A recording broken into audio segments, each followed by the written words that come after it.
ഈ കാണുന്ന പള്ളിയാണ് മസ്ജിദുൽ അരീഷ്. മസ്ജിദുൽ അരീഷ്. ഈ കാണുന്ന ഒരു സ്ഥലത്താണ് ബദർ എന്ന് പറയുന്നത്. മസ്ജിദുൽ അരീഷ് എന്ന് പറഞ്ഞാൽ നമ്മൾ ഈ ബദർ യുദ്ധത്തിൻ്റെ സമയത്ത് സഹാബത്തും ഒരു കുടിലെന്ത് ചെയ്യും താമസിക്കാൻ വേണ്ടിയിട്ട് ഉണ്ടാക്കും. ആ കുടിൽ വന്നിരുന്ന സ്ഥലം എന്ന് പറയുന്നത് ഈ മസ്ജിദുൽ അരീഷ് എന്ന് പറയുന്ന ഈ ഒരു ഭാഗത്താണ് കൊണ്ടുവന്നിരിക്കുന്നത്. ആ സമയത്ത് താമസിക്കാൻ വേണ്ടി കെട്ടിയിരിക്കുന്ന കുടിൽ വന്നിരിക്കണം. ആ കുടിൽ പിന്നീട് സ്വാഭാവികമായിട്ടും അതിനോടൊരു ബഹുമാനം വെച്ചിട്ട് ആ സ്ഥലത്ത് പണിത പള്ളിക്കാണെന്ന് പറയണം, മസ്ജിദ് അരീഷ് എന്ന് പറയണം.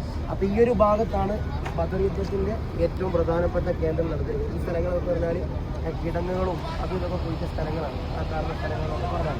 അപ്പോൾ ബദർ എന്ന് പറയുന്ന ആ ഒരു ഭൂമി എന്ന് പറയുന്നത് ഈ കാണുന്ന സ്ഥലമാണ്.